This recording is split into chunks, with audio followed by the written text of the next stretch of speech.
Hi again, everyone. Haven't made a video in a little while, so I've been thinking about this one for a little while.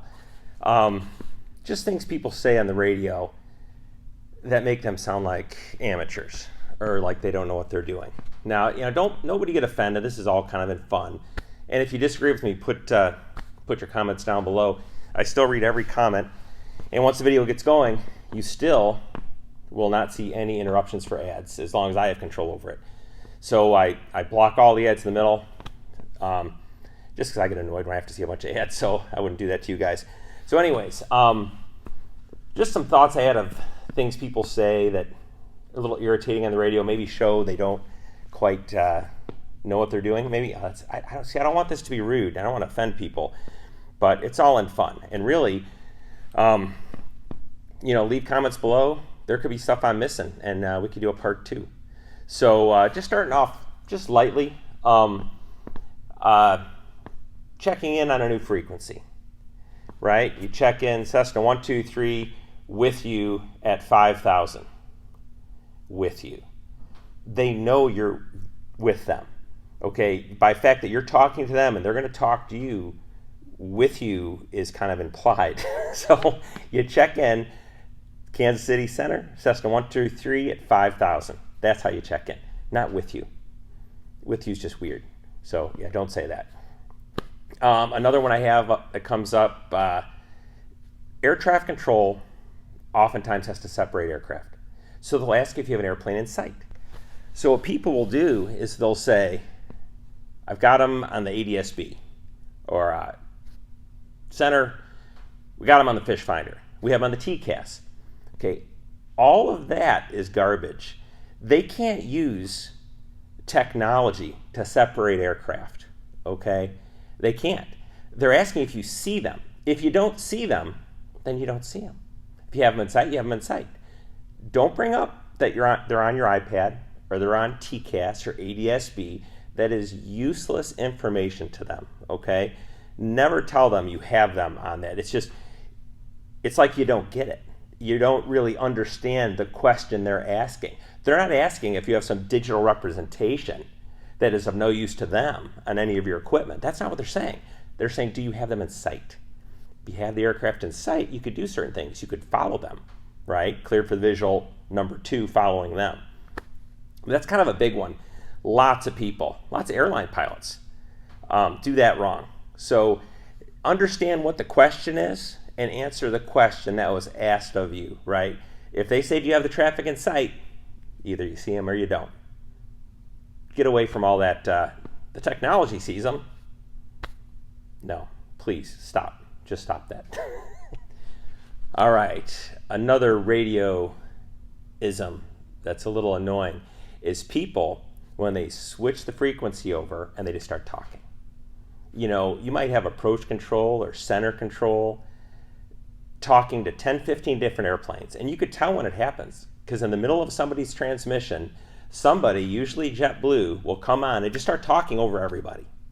So that's kind of a technique thing, but it's also a radio thing. When you switch frequencies, you put the frequency in, you switch it over, then you just listen for a few moments. Make sure there's no conversations going on. Man, you'd be amazed how many times people don't get that simple concept. They just hit the switch, flip it over, and start talking.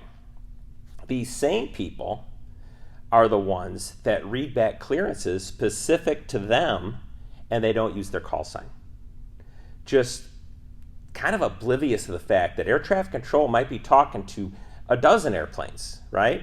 They give an instruction, a specific instruction to a specific airplane, and somebody just reads back the instruction with no call sign.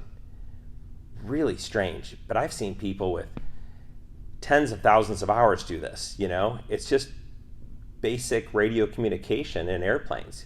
You read back with your call sign. Now, if it's a back and forth, several transmissions, maybe you could leave it out. That's a possibility.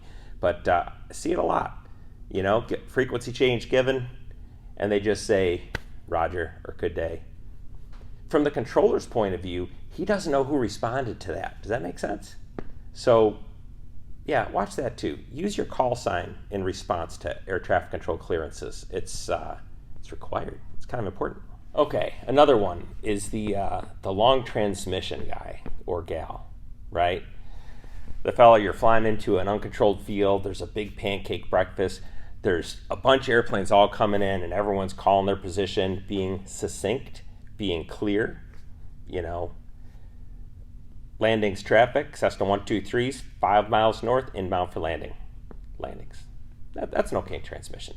What you hear sometimes is a lot of stammering about a call like, landings traffic, this is good old Cessna 123, we're over Wrinkle City here, we're gonna enter the right, no, the left downwind. Well, we're north, but we're coming, and we're gonna enter the pattern, and then we're gonna go overhead and do a teardrop, and after that, we're gonna enter the downwind, and then we're gonna go left base and final, and plan to turn off at the midfield. Wow, does that congest the frequency, right?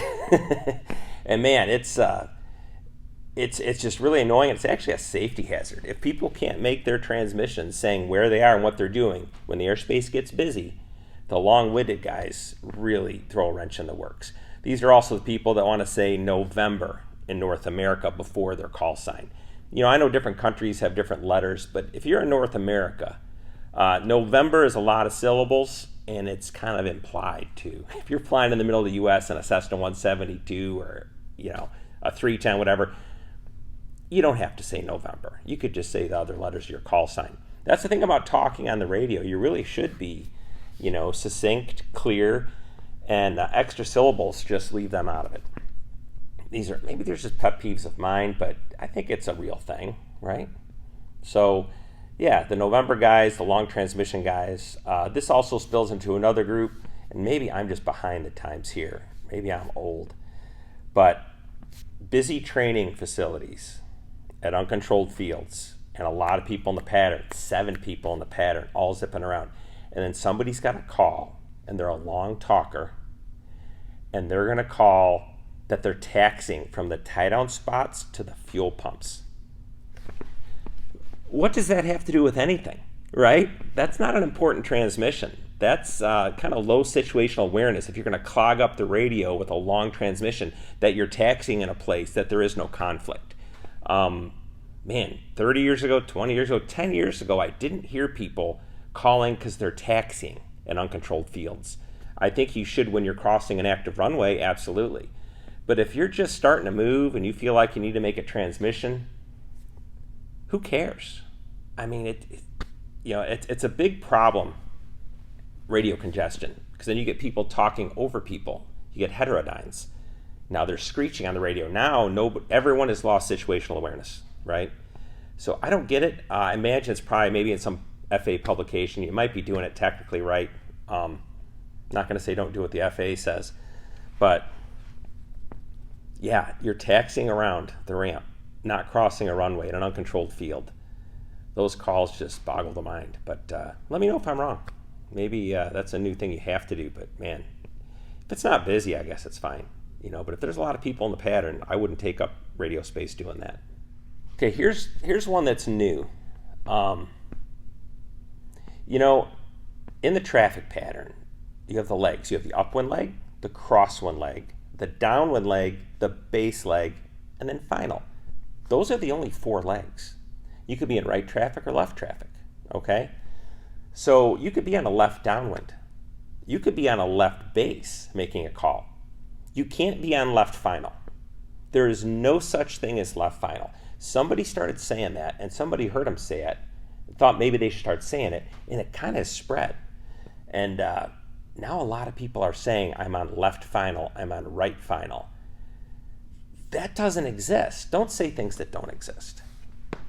Say things that do exist. And you shouldn't be making a call probably on every single leg of the traffic pattern anyways when it gets busy.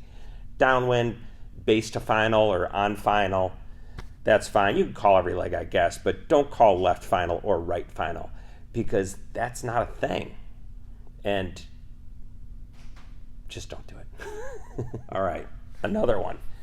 People come in and they get so used to doing touch-and-goes in training that they feel like they have to say they're a full stop landing. Planes fly airport to airport. Normally, they're just landing. The full stop landing is implied.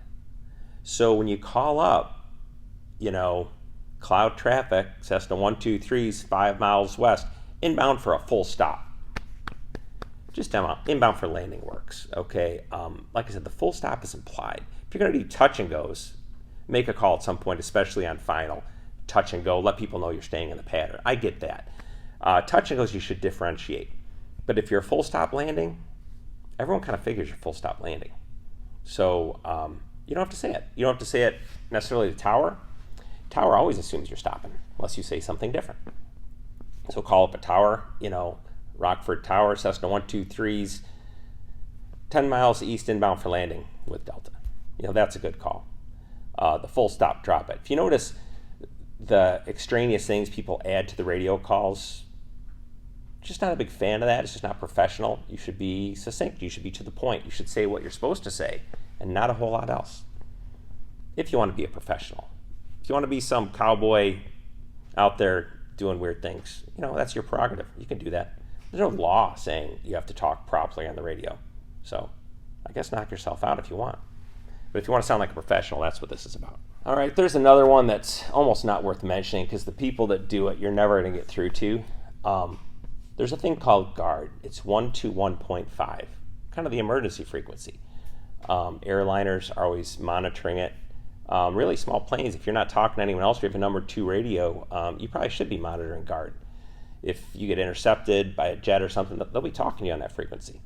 But we're stuck listening to it, and it's an emergency frequency. It's kind of like 911. And then there's people that make animal noises and meow on guard. I almost hate to bring it up because now some young guy's going to be like, that sounds like a great idea.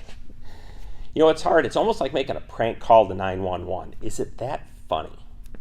Is it? And we're forced to listen to it as some of these new pilots coming up just think it's hilarious. It's not the end of the world. I mean, I guess you could turn it off.